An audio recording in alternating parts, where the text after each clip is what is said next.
Hello everyone, आप लोगों का फिर से स्वागत है हमारे यूट्यूब चैनल में। तो आज की इस वीडियो में जो हम करने वाले हैं वो कार्यालय परिचारिका सेट नंबर 3 है। सेट नंबर 2 को हम कम्प्लीटली सॉल्व करके हिंदी, इंग्लिश मतलब हिंदी, जीएस और मैथ, इस तीनों पार्ट को हम यूट्यूब पर अपना अपलोड कर चुके हैं। अगर आपने वो वीडियो नहीं देखा है तो आप प्लीज़ जाके उसको पहले देखिए। और आज के इस वीडियो में हम करने वाले हैं जीएस और हिंदी को कम्प्लीट, और मैथ का जो सोल्यूशन वाला वीडियो हो जाएगा वो आपको शाम तक मिल जाएगा। तो चलिए इस वीडियो को शुरू करते हैं। क्वेश्चन नंबर चलिए क्वेश्चन नंबर पहला हमारा आ गया है। चलिए बताइए, दयानंद जो सरस्वती जी थे निम्नलिखित में से किस मिशन के संस्थापक थे? दयानंद सरस्वती जी जो थे वो निम्नलिखित में से आर्य समाज के संस्थापक थे। आर्य समाज जो है हिंदू सुधार आंदोलन को भी के नाम से भी जाना जाता है, जो 1875 ईस्वी में मतलब संगठित किया गया था। चलिए next question number 32, one among you किसकी आत्मकथा है? वन एमंग यू जो है वो स्टालिन की आत्मकथा है। क्वेश्चन नंबर 33, मिताली राज किस खेल से संबंधित है? मिताली राज जो है किस खेल से संबंधित है? तो ये मिताली राज जो है क्रिकेट खेल से संबंधित है। और आप लोगों को ये भी बता दें कि मिताली राज को जो है मेजर ध्यानचंद्र खेल रत्न अवार्ड भी दिया गया है। मिताली राज को मेजर ध्यानचंद खेल रत्न अवार्ड भी दिया गया है, तो ये भी आप याद रखिएगा। चलिए नेक्स्ट क्वेश्चन देखते हैं। चलिए नेक्स्ट क्वेश्चन में आ गया, बंगाल का विभाजन किस वर्ष हुआ था? चलिए बंगाल का विभाजन जो है वो किस वर्ष हुआ था? तो ये हो जाएगा 1905 में हुआ था। ये लॉर्ड कार्जन जो थे, लॉर्ड कार्जन उस टाइम के वायसराय थे, उन्होंने किया था। क्वेश्चन नंबर 35 देख लेते हैं। भारत छोड़ो आंदोलन कब हुआ था? तो भारत छोड़ो आंदोलन 1942 ईस्वी में हुआ था, और इसी आंदोलन के स्टार्टिंग में महात्मा गांधी ने करो या मरो का नारा भी दिया था। चलो क्वेश्चन नंबर 36 देख लेते हैं। कोटोपैक्सी कहाँ स्थित है? कोटोपैक्सी जो है वो कहाँ स्थित है? तो कोटोपैक्सी जो है इक्वेडोर में स्थित है, और यह जो कोटोपैक्सी है वो सब दुनिया का सबसे ऊंचा ज्वालामुखी है। कोटोपैक्सी जो है सबसे ऊंचा ज्वालामुखी है। समझा ये क्या है? तो ज्वालामुखी है, इसको याद रखिएगा। क्वेश्चन नंबर 37, सौरमंडल का सबसे ठंडा ग्रह कौन है? सौरमंडल का जो है सबसे ठंडा ग्रह कौन है? तो वो हो जाएगा वरुण। वरुण ही हमारा जो सौरमंडल का सबसे लास्ट में आने वाला ग्रह है। चलिए क्वेश्चन नंबर 38 देखते हैं। नाना साहब की उपाधि किसको दिया गया? नाना साहब की जो उपाधि है वो किसको दिया गया? तो वो हो जाएगा बालाजी बाजीराव को दिया गया है। क्वेश्चन नंबर 39 देख लेते हैं।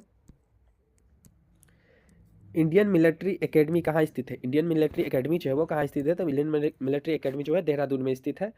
और क्वेश्चन नंबर 40 देखते हैं, त्रिशूल क्या है? तो त्रिशूल जो है एक मिसाइल है जिसकी मारक क्षमता जो है वो 500 मीटर से लेके 9 किलोमीटर तक का है, और इसका जो स्पीड है वो 2 मैक का स्पीड है। ठीक है, कितना का? 2 मैक का, मतलब आवाज़ की दुगनी गति से जाता है। तो क्वेश्चन नंबर 41 देख लेते हैं। गुरु नानक का जन्म कहाँ हुआ था? तो गुरु नानक का जन्म जो है वो पूर्णिमा के दिन ननका ननकाना साहिब में हुआ था। ननकाना साहिब में हुआ था, जो पाकिस्तान में अभी है। और ये जो है गुरु नानक वो सिख धर्म के संस्थापक और पहले गुरु थे। संस्थापक और पहले गुरु थे वो गुरु नानक थे। चलिए क्वेश्चन नंबर 42 देख लेते हैं। बदुआ बांध बिहार के किस शहर में स्थित है? बदुआ बांध जो है बिहार के बांका शहर में स्थित है। ऑप्शन ए हो जाएगा। क्वेश्चन नंबर 43, काल निर्णय क्या है? काल निर्णय जो है एक कैलेंडर है, जो मराठा कैलेंडर है। क्वेश्चन नंबर 44 देख लेते हैं। एक मिनट, हाँ क्वेश्चन नंबर 44 देख लेते हैं। अंतर्राष्ट्रीय महिला दिवस कब मनाया जाता है? अंतर्राष्ट्रीय महिला दिवस जो है 8 मार्च को मनाया जाता है। चलो क्वेश्चन नंबर 45 देखते हैं। गारो पहाड़ियाँ कहाँ स्थित है? तो आपको हम पिछली वीडियो में भी बताए हुए हैं कि गारो, खासी और जयंती 3 पहाड़ियाँ हैं जो मेघालय में स्थित है। समझ गए? चलिए क्वेश्चन नंबर 46 देख लेते हैं। विद्याशक्ति डैश वंश के संस्थापक थे? विद्याशक्ति जो थे वो कौन से वंश के संस्थापक थे? तो इसका जो ऑप्शन ए हो जाएगा, वकाटक वंश के संस्थापक थे विद्याशक्ति जी। चलिए नेक्स्ट क्वेश्चन देखते हैं। ये कहती है पल पगलाडिया बांध जो है परियोजना किस राज्य में स्थित है? पगलाडिया बांध परियोजना जो है किस राज्य में स्थित है? तो इसका जो असम में हो जाएगा, असम में स्थित है। चलिए क्वेश्चन नंबर 48 देख लेते हैं। गोवा पर पुर्तगालियों द्वारा किस वर्ष में कब्जा कर लिया गया था? गोवा पर जो है 1510 में जो है पुर्तगालियों द्वारा पूर्णतः कब्जा कर दिया गया था। चलिए क्वेश्चन नंबर नेक्स्ट देखते हैं।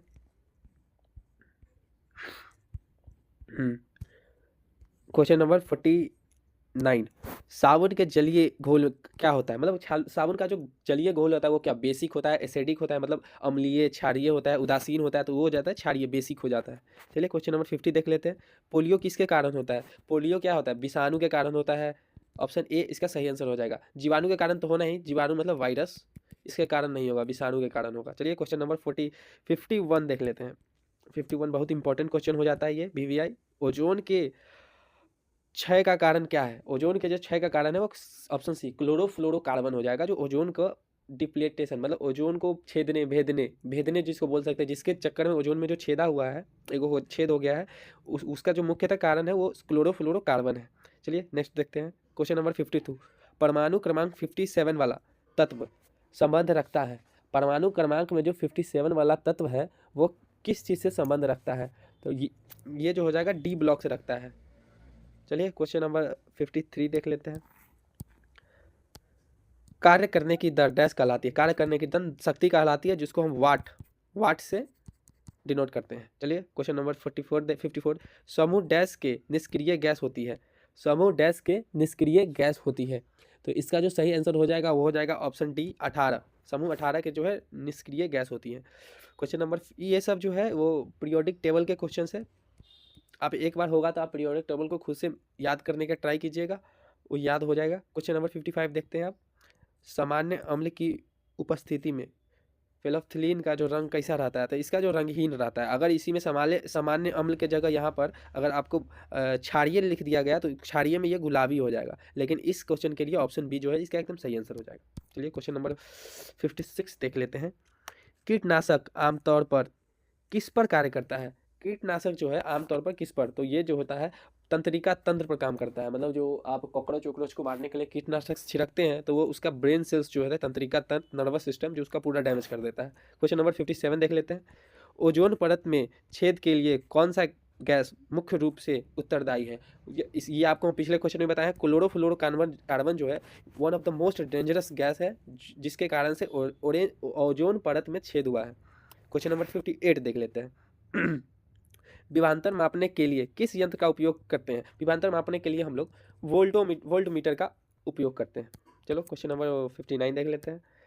रॉलेट कानून किस वर्ष पारित हुआ था? रॉलेट कानून जो है वो 1919 में पारित हुआ था, और रॉलेट कानून का जो सबसे मुख्य कारण था वो था क्रांतिकारी गतिविधियों है उस पर अंकुश लगाने के लिए, मतलब उसको रोकने के लिए रॉलेट कानून को पारित किया गया था। चलिए क्वेश्चन नंबर 60 देख लेते हैं। वड़ाबंदी आंदोलन कहाँ हुआ? वड़ाबंदी आंदोलन जो है वो इंग्लैंड में हुआ था, और इस आंदोलन का दो मुख्यतः कारण था। एक ऊन का डिमांड था। आप देखते इंग्लैंड साइड में बहुत ज़्यादा ठंडी पड़ती है, तो उस साइड ऊन का डिमांड था, और दूसरा है जो खाने का डिमांड था।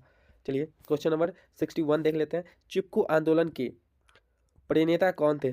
चिपकू आंदोलन के जो प्रणेता थे वो थे सुंदरलाल बहुगुणा। चिपकू आंदोलन जो हुआ था वो पेड़ों के संरक्षण में हुआ था। उस टाइम में बहुत ज़्यादा पेड़ कटा रहा था, तो लोग जो है पेड़ों से चिपक के पेड़ को बचाने का काम कर रहे थे, इसीलिए उसका नाम जो चिपकू आंदोलन रख दिया गया था, और इसके जो नेतृत्वकार थे वो सुंदरलाल बहुगुणा थे। क्वेश्चन नंबर 62 देखते हैं।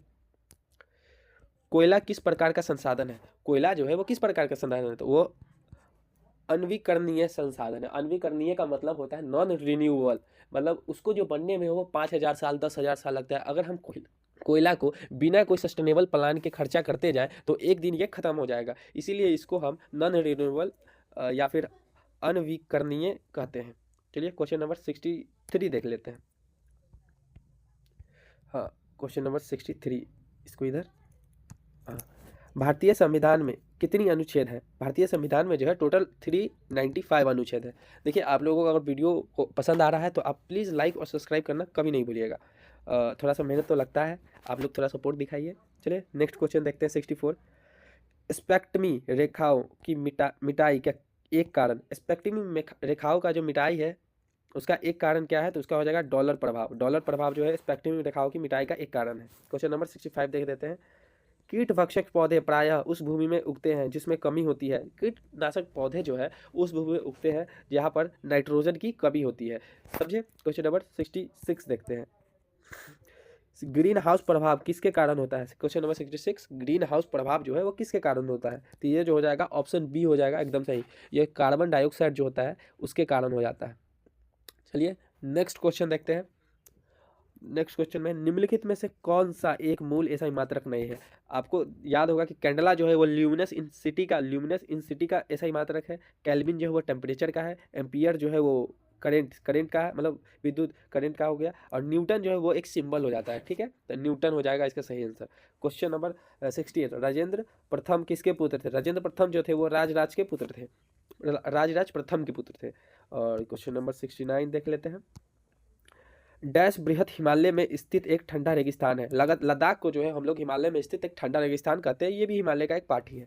देखिए, पंडित भीमसेन जोशी निम्नलिखित में से किस क्षेत्र से संबंधित है? पंडित भीमसेन जोशी जो थे वो शास्त्रीय संगीत से संबंधित थे। चलिए, यहीं पर हमारा जो है वो जीएस का जो पार्ट है वो कंप्लीट हो गया है। अभी हम यहाँ पर सामान्य हिंदी की पार्ट जो शुरू करने वाले हैं। अगर अभी तक भी आप हमारे वीडियो को लाइक और सब्सक्राइब नहीं कर रहे हैं तो आपसे विनती है कि आप जरूर से जरूर इसको लाइक और सब्सक्राइब करें, और हाइप्ड का जो अगर बटन आ रहा है तो आप हाइप्ड बटन को भी जरूर क्लिक कर दें। चलिए, क्वेश्चन नंबर 71 देख लेते हैं। उत्कर्ष एक कुसार्ग विद्यार्थी है, मतलब उत्कर्ष एक कुसार्ग विद्यार्थी है। यह कुसार्ग कौन सा विशेषण है? कुसार्ग मतलब होता है बुरा, तो ये कुसार्ग जो है विद्यार्थी उत्कर्ष का गुण बता रहा है, तो ये हो जाएगा गुणवाचक। चलिए नेक्स्ट क्वेश्चन देखते हैं। क्वेश्चन नंबर 72 देख लेते हैं।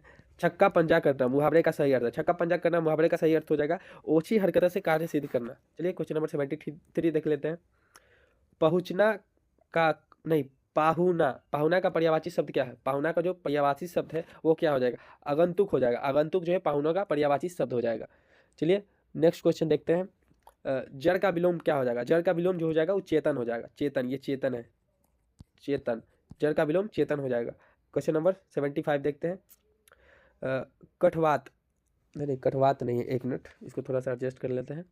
क्वेश्चन नंबर 75 कहावत, सॉरी ये हो जाएगा कहावत है, कहावत ये हो जाएगा कहावत। ठीक है, कहावत शब्द में प्रयुक्त प्रत्यय क्या है? कहावत शब्द में जो प्रयुक्त प्रत्यय है वो हो जाएगा आवत। कह जोड़ आवत, कहव जोड़ आवत इक्वल टू कहावत। समझे?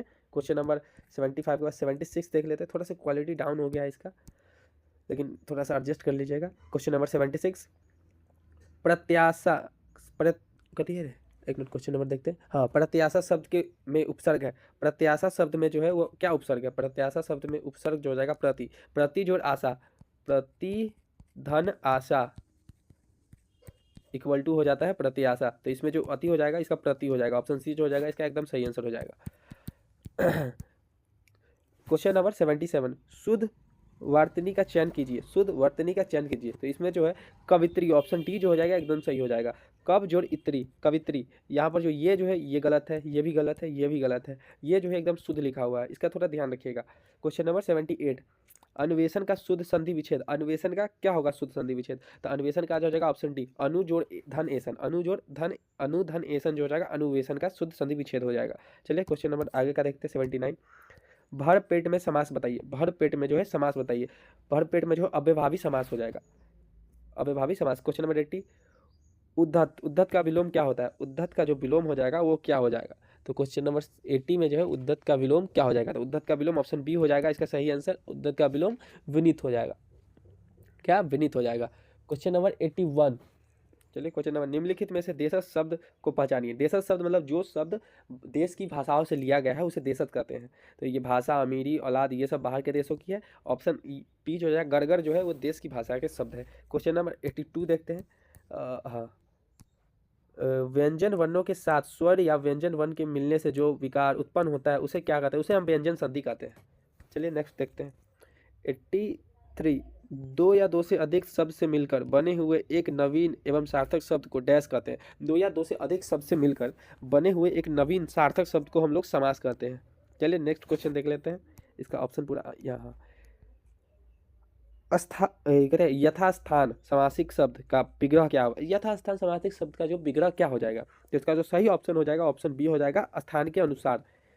Question number 85 गद्यांश। ये गद्यांश दिया गया है। भारत माता को हम नमन करते हैं। उत्तर में हिमालय इसकी प्रहरी है। दक्षिण में हिंद महासागर इसके चरण पखारते हैं। पश्चिम में कच्ची की खाड़ी है। और पूर्व में बांग्लादेश से गंगा, यमुना, नर्मदा, ताप्ती, कृष्णा, गोदावरी, ब्रह्मपुत्र आदि नदियाँ भारत के मैदान क्षेत्रों में शोभा बढ़ाती है। खेतों में लहराती फसलें और बागों में पके फल की बहार भारत माता का उपहार। प्रत्येक धर्म का व्यक्ति भारत माता का सपूत है। सबकी प्रिय भारत माता।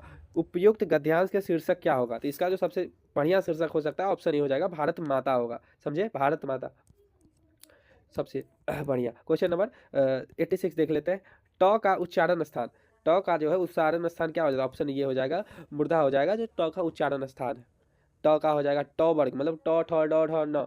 डॉट ह डॉट ह ढ तक का इसमें हो जाएगा मुर्दा तक का, ठीक है। चलिए क्वेश्चन नंबर 87 देख लेते हैं। इसको इधर इस साइड रखते हैं। 87 भारतीय का भाववाचक संज्ञा क्या होगा? भारतीय का भाववाचक संज्ञा हो जाएगा भारतीयता। क्वेश्चन नंबर 88 देख लेते हैं। आम खाया जाता है, इनमें से कौन सा वाच्य है? आम खाया जाता है, ये कर्म वाच्य है। चलिए क्वेश्चन नंबर नेक्स्ट देखते हैं। क्वेश्चन नंबर 89 देखते हैं। हाँ, आप मेरे घर आएंगे, यह आप मेरे घर आएंगे या मैं ही आ जाऊं, वाक्य मतलब यह कौन सा वाक्य है? तो ये संयुक्त वाक्य है। इसमें दोनों मतलब क्वेश्चन और क्वेश्चन भी पूछ लिया और मतलब इसमें जो क्वेश्चन भी पूछ लिया है और उत्तर भी दे ही दिया है कि मतलब आप आइएगा या फिर हम ही आ जाए, तो ये जो संयुक्त वाक्य श्रेणी में आ जाता है। क्वेश्चन नंबर 90 देख लेते हैं। शब्द को सुनकर हम जो समझते हैं वह डैश है। शब्द को समझ के जो है हम अर्थ समझते हैं, उसका अर्थ। क्वेश्चन नंबर 91 बहादुर कहानी के लेखक कौन है? बहादुर जो कहानी है उनके लेखक कौन है? तो बहादुर कहानी का जो लेखक हो जाएंगे वो हो जाएंगे ऑप्शन नंबर ए, अलंकार जी जो है वो बहादुर कहानी के लेखक हैं। चलिए नेक्स्ट देखते हैं। बहादुर कहानी में बहादुर का पूरा नाम क्या था? बहादुर कहानी में जो बहादुर का पूरा नाम था वो दिल बहादुर था। ऑप्शन ए, 92 का ऑप्शन ए हो जाएगा। और 93 देखते हैं क्वेश्चन नंबर हम 93 देख लेते हैं। 93 में परंपरा का मूल्यांकन निबंध के लेखक कौन है? परंपरा का जो मूल्यांकन है उसके निबंध के लेखक कौन है? तो इसका हो जाएगा रामविलास शर्मा जी जो है, रामविलास शर्मा जी वो हो जाएंगे परंपरा के मूल्यांकन के निबंध के लेखक हो जाएंगे। चलिए क्वेश्चन नंबर 94 देख लेते हैं। रामविलास शर्मा के अनुसार साहित्य की परंपरा का अर्थ क्या है? रामविलास शर्मा जी के द्वारा मतलब अनुसार साहित्य की जो परंपरा का सही अर्थ है वो हो जाएगा ऑप्शन सी, प्रगतिशील साहित्य का चयन। मतलब वो साहित्य जो हमारे समाज के लिए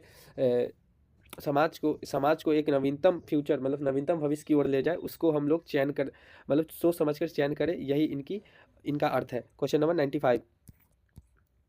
क्वेश्चन नंबर 95 में जो है जीत जीत जीत में निखरत हूँ, जीत जीत में निखरत हूँ, इस ये एक पाठ क्या है? तो जीत जीत में निखरत हूँ ये एक छात्र साक्षात्कार है। साक्षात्कार का मतलब जो होता है वो इंटरव्यू होता है। तो ये किनका इंटरव्यू है?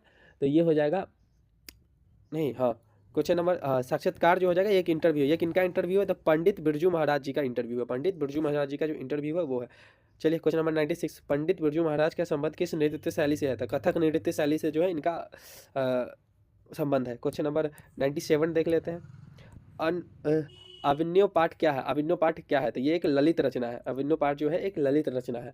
97 देख लेते हैं। ललित रचना 98 देखते हैं हम। 98 अभिनव किस देश में स्थित है? अभिनव जो है फ्रांस में स्थित है। अभिनव जो है वो फ्रांस में स्थित है। क्वेश्चन नंबर 99 मछली कहानी के लेखक कौन है? मछली कहानी के जो लेखक है वो है विनोद कुमार शुक्ल। विनोद कुमार शुक्ल जो है वो मछली कहानी के लेखक है।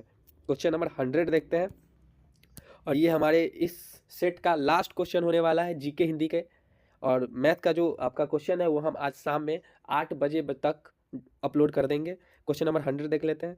मछली कहानी में बच्चों के साथ कौन था जब वे बाजार से लौट रहे थे? तो वो उनका नौकर था। मछली कहानी में जो उनका नौकर था वो उनके साथ संग था। और नौकर का नाम अगर पूछ ले तो उसका नाम हो जाएगा संतू। नौकर का नाम संतू है, ठीक है। चलिए हमारा यह वीडियो यहीं पर ख़त्म होता है। आप लोग हमारे चैनल के साथ जुड़े रहिए। हम ऐसे ही हमेशा सेट हर एग्ज़ाम का सेट लाते रहेंगे। आपको जिस एग्ज़ाम का भी ज़रूरी है आप एक बार कमेंट करके हमको ज़रूर बता दीजिएगा। चलिए धन्यवाद।